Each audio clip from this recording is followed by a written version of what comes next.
This is Cameron Hutchison, CEO and founder of Hutchison Group. Good to have you back for another one of our videos. Today, I'd like to talk a little bit about some key points as to how to negotiate win-win competitive labor contracts. Like most things in life, there's a lot more art than science to this, but I'm going to share with you a few things that have helped myself and my group over the years.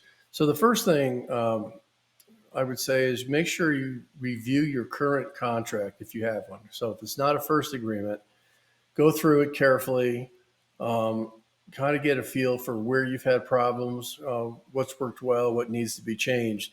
And one of the ways to do this, I found very effective, is to get together with your line supervisors, give them a chance to give you some input as to the things that they run into day to day that create problems in terms of productivity, performance, and flexibility. These inputs are usually very, very valuable. So it kind of starts with listening and understanding your current agreement. The other thing to do would be to, in your respective industry, get a sense of what industry best practices are. A lot of labor agreements are, 10, 20, even 30 years old. The world has seen a lot of changes. Competitors have made a lot of changes. So do a little bit of research and find out what you feel like are best practices, because you want to make sure that you remain competitive. Another thing to do is to think about or anticipate what are the union's concerns. Is it strictly wages? Have you had grievances over work practices or things of that nature? So anticipate their concerns and then develop some sort of proposals that you could be prepared to address things with. Or if you know you're not going to be able to address the union's concerns, develop an important rationale. Now, to that point, when you develop your final proposals, two things. One is it's very important to have a strong rationale as to why you want to make changes or introduce something into the agreement.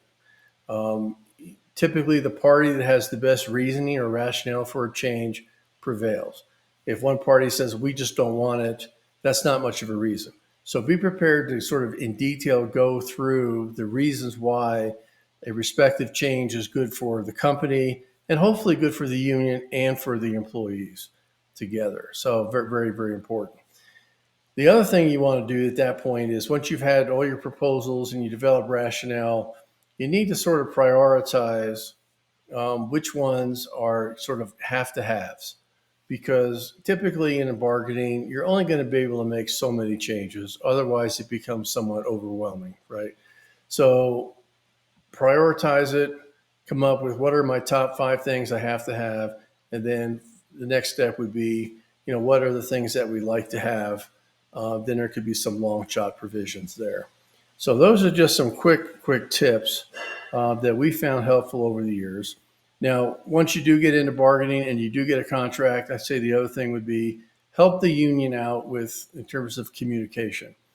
Once, if you have a tentative agreement with the negotiating committee, you do have to get the broader group of employees together to ratify the contract. And while the union may have spent 3, 4, 5 weeks with you and has a really good understanding as to the issues, when the union presents the contract to the membership, they do it in maybe 45 minutes to an hour. So the communication has to be really crisp and really to the point. And so I'm not taking the bat out of the hands of the union in terms of their ability to communicate it, but I've always found that if you can give the union some communication materials or find a way to present it, it would make their job easier. And one way I've always liked to do that is when I push across the company's last best and final offer, uh, do it with communication materials that they could pick up and they can share with their membership. The very last point here, and I think is a really important one, is once you do have a new contract, it's ratified, take some time to bring your supervisors in, all your line supervisors, and educate them as to here's the old contract, here are the new contract provisions. Many times supervisors are not unaware of what's been negotiated. And so if we don't put the new rules or practices into effect, it really negates our ability to, implement those type of improvements. So take some time, walk them through, answer questions, so that they can, communicate with their stewards, and they can communicate with employees as to what's happening. Many times when I was a young supervisor, you'd have union stewards or officials come up and say, "You can't do this, it's not in the contract. You can't do this, it's not in the contract." And because I was not really familiar with the contract, I would say, "Oh, okay, I didn't know that." And I would go ahead and acquiesce to their position. But had I taken some time to research and really understand the contract, I would have been able to say, "No, you're wrong. It's not in the contract. There's no way that I should be inhibited from doing this." So anyway, that's a great way to end up the process. So there are several ideas that I found useful. If you have any questions or you'd like to talk more about how to negotiate and get a new contract ratified, whether it's a renewal or a more complicated first agreement, our contact information can be found on our webpage at www.hutchgrp.com.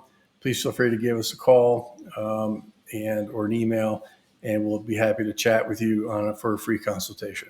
So with that said, I hope everybody's doing well, and we'll look forward to talking to you next time.